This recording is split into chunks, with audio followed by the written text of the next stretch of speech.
Welcome to Restoring Education in America with Priscilla Ron. She's a master educator and author, leading the conversation to restore the American mind through wisdom, virtue, and truth.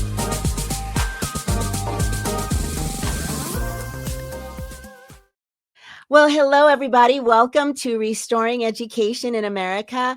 I'm your host, Priscilla Ron, and I am so thrilled that you've decided to join the conversation today. We are right in the middle of school choice time. Parents are looking for wonderful options for their children, and there is a great option this fall. There's a new private classical school opening called Excalibur Classical Academy. They're opening in the Centennial, Colorado area, and their mission and vision is restoring America's heritage by developing servant leaders who are keepers and defenders of the principles of freedom for which our founding fathers pledged their lives, fortunes, and sacred honor. And I can't think of anything more exciting than opening a new school in our year, 2026, because it's America's 250th birthday. But I have to say that, it's not always a comfortable thing for parents to send their kids to school. They are really concerned about things that are happening, things that they're hearing, and they are looking for a safe option. So I want to bring my friend to the stage to talk about some of the initiatives that are in the works right now to make sure we are providing a safe option for our children. And so welcome to my dear friend, Erin Lee. Hi, Erin. Hey, Priscilla. Thanks for having me. Well, I am so glad that you've decided to come back on and give us an update. There's so many new updates that have been happening. But before we get into that conversation, I want to say congratulations. As my peer in the class of 2023 for Leadership Program of the Rockies, you won an amazing award. You, along with Lori Gimelstein and Lindsay Datko. Tell us a little bit about this recognition that you got. Yes, thank you. This work, being a unpaid executive director of a nonprofit, is long. It's tireless. It's often thankless. And that's the award right up there on my shelf from Leadership Program of the Rockies. And what an honor to get it alongside Lori and Lindsay, who are like fellow mama bear warriors on the education front and protecting kids. So honored and excited to get a pat on the back every once in a while. And this is like the ultimate honor amongst my peers at LPR, who are all just warriors on the front lines.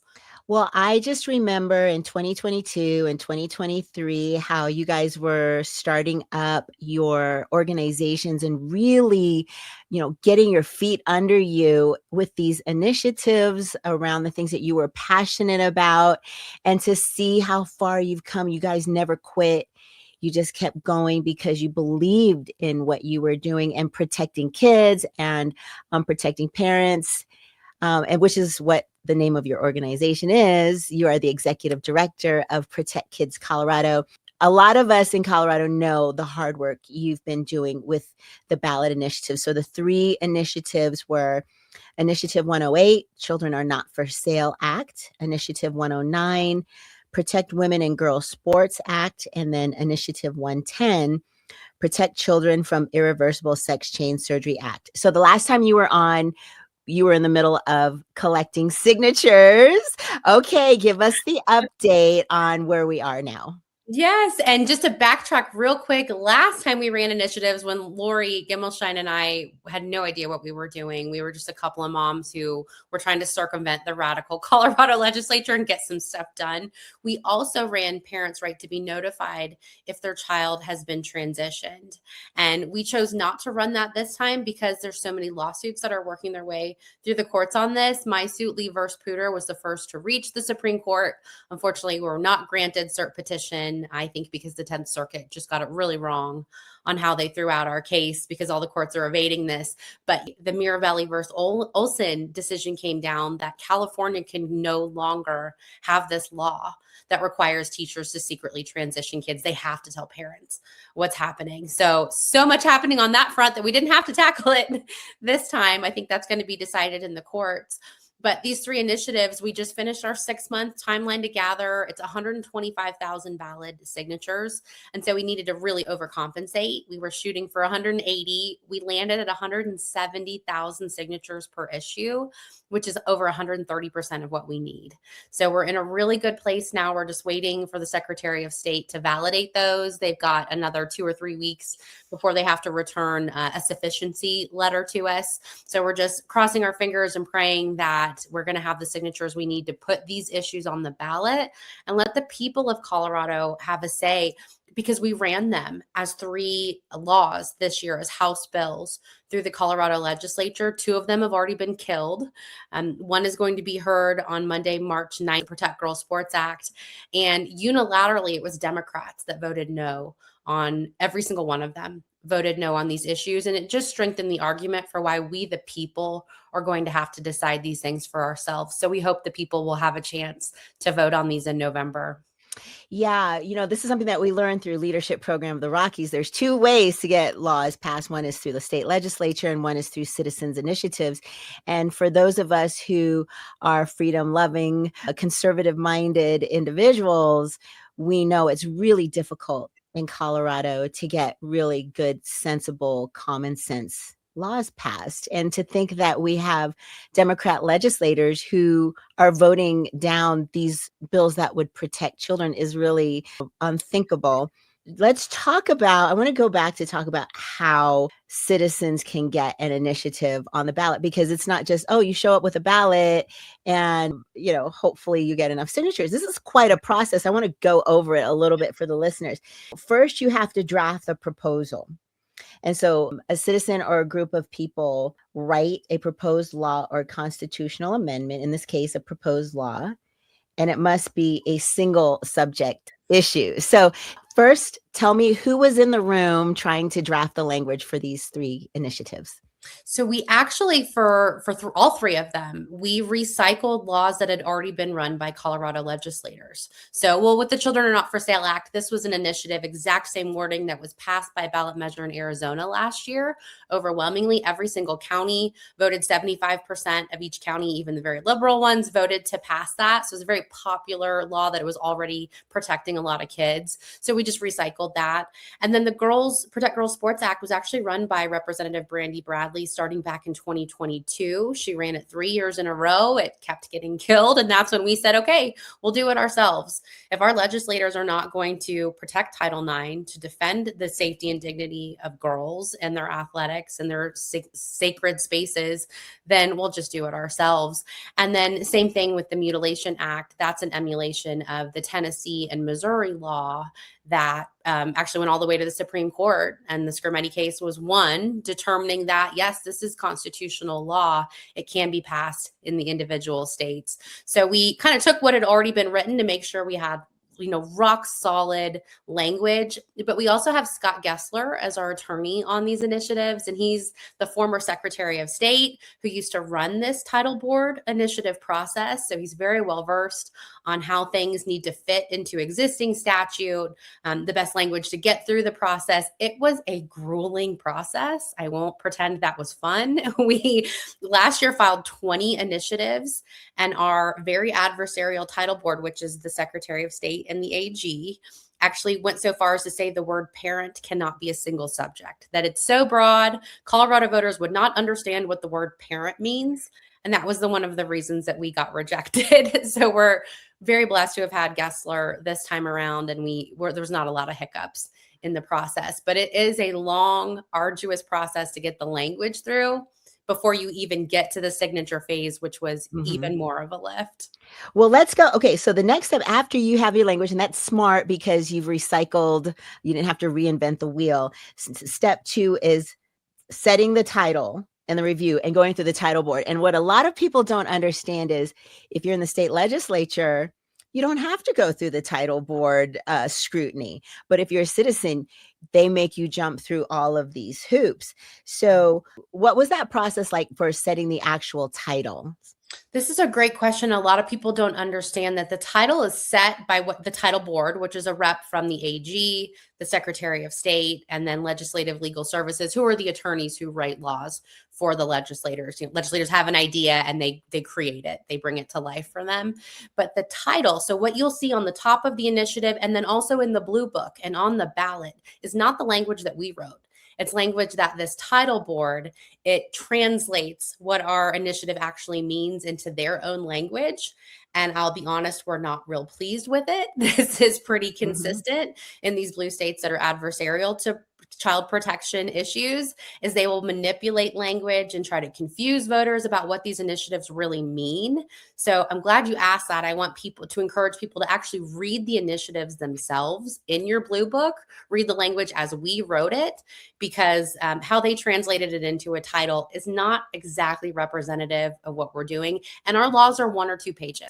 Like, we wanted to make them as simple as possible, that every Colorado knows exactly what this is. It's very straightforward and they're clear on what they're voting on. So encourage people to read that blue book with the actual language. Yes, we know how the title board will manipulate titles and make it sound better or worse than what it really is.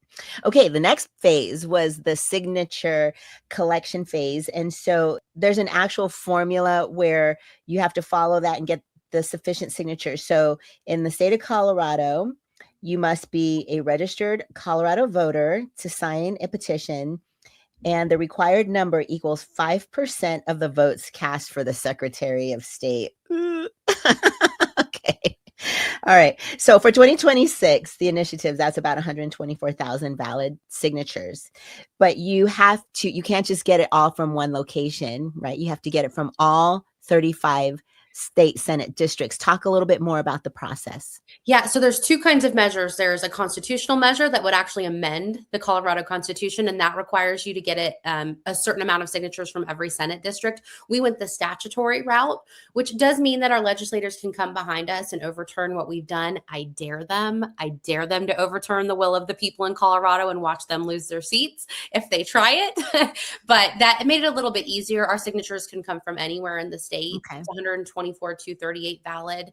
And this is a process that, although it's the people's process, this is a citizens initiative, it has been red taped to death, to the point where it's widely known you have to have $3 to $5 million to buy the signatures.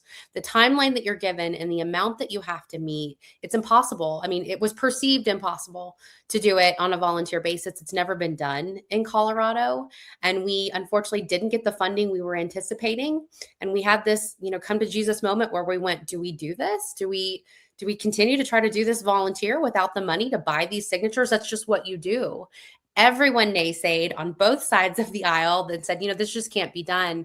And we completely broke the system. We just threw a wrench in the entire idea of how you do this. And we did purchase a small amount just as what we called an insurance policy to make sure we had more than enough with the little money we raised. But this was 95% volunteer. And we had over 3,300 circulators with these petitions, over 500 churches, over 1,900 notaries who were doing the affidavits on these as they were completed. We just had people in every corner of the state, people who had never done this process before, who were scared, but then glad that they did it. People who didn't know how to engage, and they went, oh, this is such an easy way for me to do something. I feel hopeless. I know we have to protect kids, and it's as easy as just taking this petition and talking to my friends and neighbors. And that's how we really started a movement and engaged so many people from every walk of life all over the state in this process. We are truly a grassroots, big tent coalition. And I would argue this is a movement and we're just getting started. Well, and shout out to my church, Brave Church, who did allow us. Thank you for having a conversation with our head pastor and getting that worked out. But like you said, this initiative, this topic is more of an 80-20 issue. I mean, there are people on all sides of the aisle who believe it's sensible to protect girls and, to have sports that are fair and that type of thing. So the next phase is the submission and verification step, where the petitions are submitted to the Colorado Secretary of State, and the office conducts a random sampling, a review to check for validity. But talk a little bit more about this process where we are right now. Yeah, I'll try to keep it simple. So we turned in on February 17th for the trafficking issue, February 20th for the other two, girls and surgeries. And they have 30 days to do that validation process, and they'll take the full 30 days. So we won't know until mid-March if we've hit that mark. But they sample 5,000 just random signature lines out of the 170,000, and you have to fall between 90 and 110%. So if you have 90% of what you need, between 90 and 110, they'll do a full signature count. They'll check every single line to make sure you have that. It's 124, 238 is the magic number. And if you exceed 110%, then you're automatically on the ballot. That sampling is enough. And so we're really confident we're going to get to that 90% mark. I know we will. We'll at least get to that point. I'm hoping and praying that we hit that 110% and it'll be over and we'll be on the ballot and move forward. Awesome. Okay, so we're going to be praying that happens. Okay, the next step will be the ballot placement. So if certified, the initiative appears on the November general election ballot, and it will receive a final ballot number. And will that change from the number? Okay, so yeah. So and we're anticipating 134 to 136 based on the numbering system currently. We're 108 through 110 for the signature gathering. We expect to be 134 through 136 on the ballot.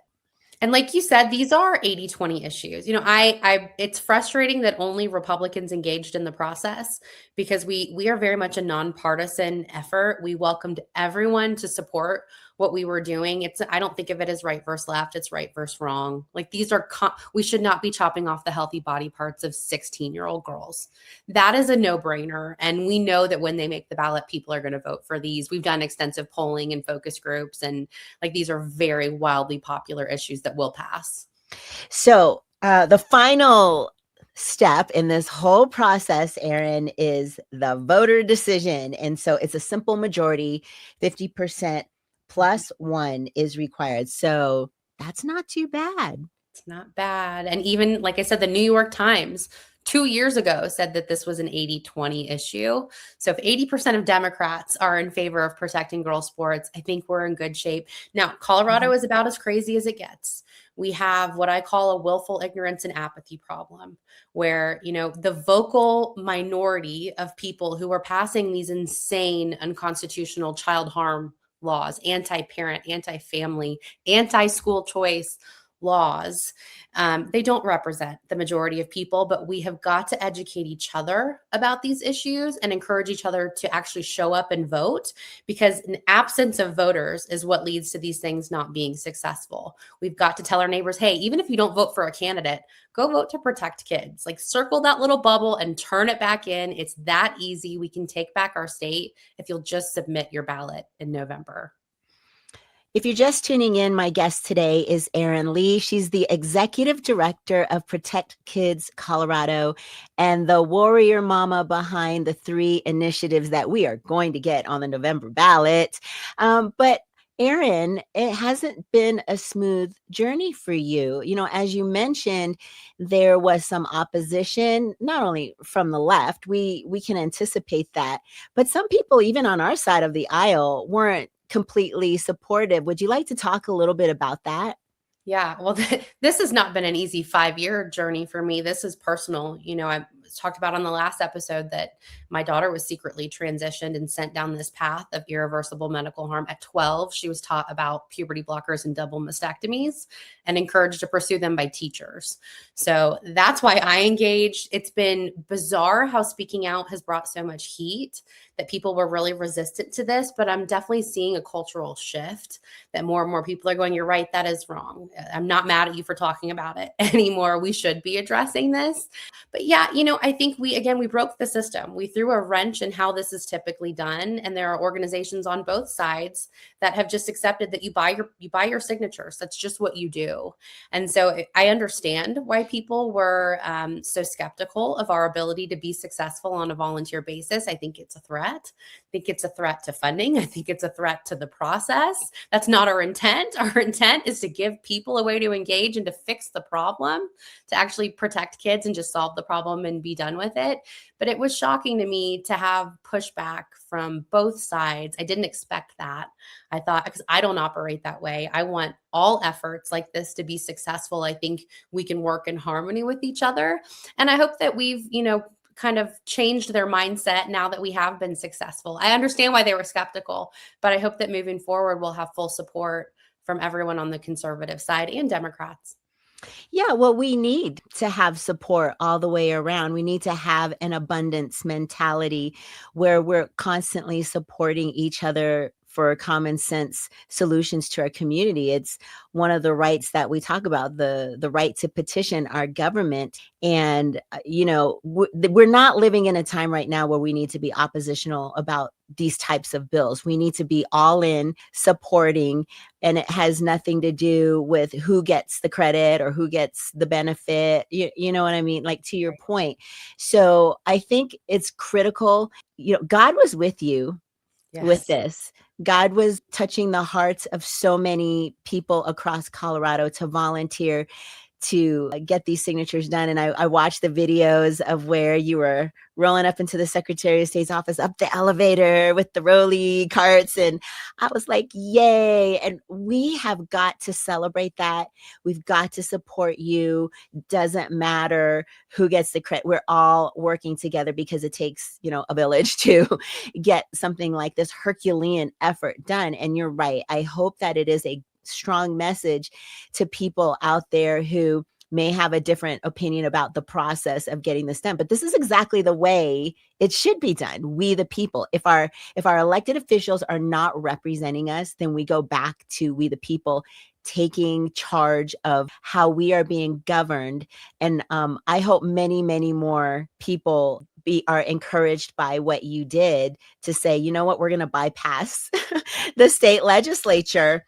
Because, we're looking at bills where they're thinking about legalizing prostitution, right? And these are people, endorsed by the teachers union, okay?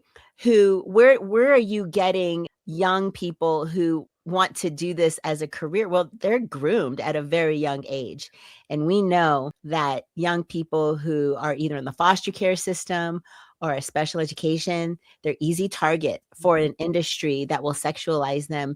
So I would agree that I think that definitely needs to be the message going forward. So while you're waiting to hear, Erin, like what are the things that you're doing? You're doing a lot of interviews, or like how are you passing the time now? Oh my goodness, yes. Well, just to your point, these issues are such a unifier, and it's our hope that candidates, Republican, Democrat, I don't care, that sane candidates will use these as part of their platform to be able to not just drive people out to vote for them. They call that the down ballot effect, but to strengthen their campaign. I think this really will show people's true colors. If you support what's on the ballot that's protect common sense child protection measures, then you're proving to the people of Colorado you can be trusted and that you care about these issues that have been stigmatized.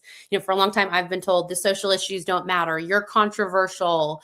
We need to focus on where we can win, where we can unify with Democrats and pass common sense tax legislation. And it's like, no, these things do matter. Things like this affect families all over the state every day, and we should all care about them. And I'm just hopeful that these will be unifiers for people across the board and across the state.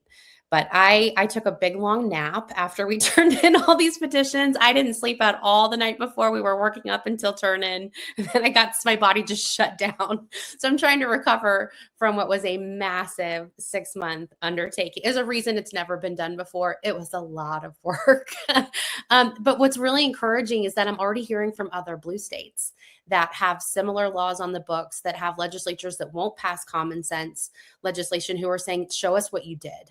give us the playbook. How can we do this in our state? And it's only about half of the states that have this process. The citizens ballot measure, a lot of the founding states on the East Coast don't even have this option. They're really bound by what their legislators are doing. So we're fortunate to have this in Colorado, and I'm hopeful that we're going to roll this out to Washington, Oregon, Nevada, California, where other states, like, we are the blueprint.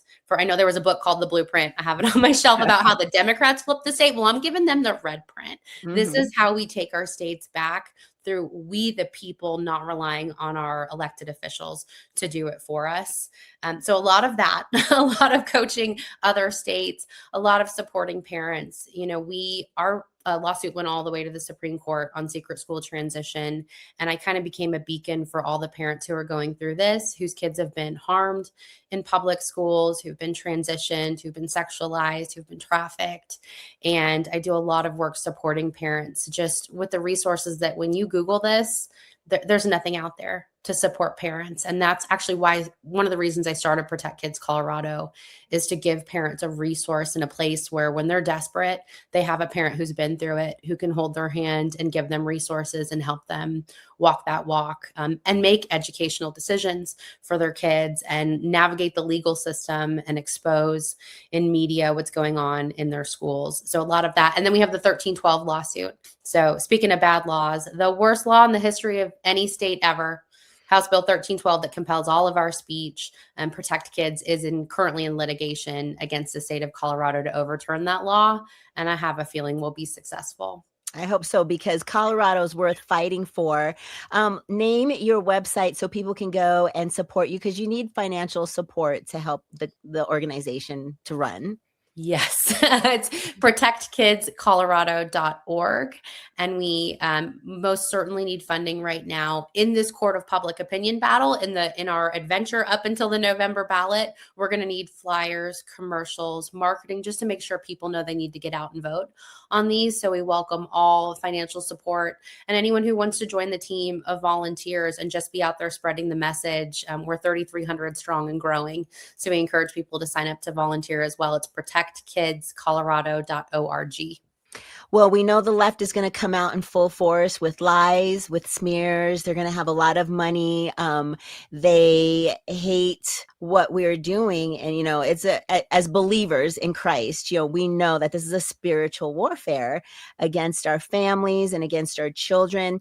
And when I see all of these bills that are attacking the innocence of children, it just tells me we've got to be on our knees praying for our state and praying for people to turn out and vote in November in favor of these 3 ballot initiatives. So, Erin, thank you so much for being the one that God has chosen. You are a faithful servant doing this work. You answered the call, and I just really appreciate it. And for my listeners, Excalibur Classical Academy is not going to be keeping secrets from you, and we're not going to bring books into the library that are inappropriate. So there are great options, and I'm just going to always partner with you, Erin, and support you. And I'm going to encourage people to support the work that you're doing and the rest of us who are like-minded. So thank you so much for your time today, and we'll be in touch. And to my listeners, thank you so much for tuning in, and catch me next time. And remember, educating the mind without the heart is no education. So seek wisdom, cultivate virtue, and speak truth. Thanks for tuning in to Restoring Education in America with Priscilla Ron. Visit PriscillaRon.com to connect or learn how you can sponsor future episodes to keep this message of faith, freedom, and education on the air.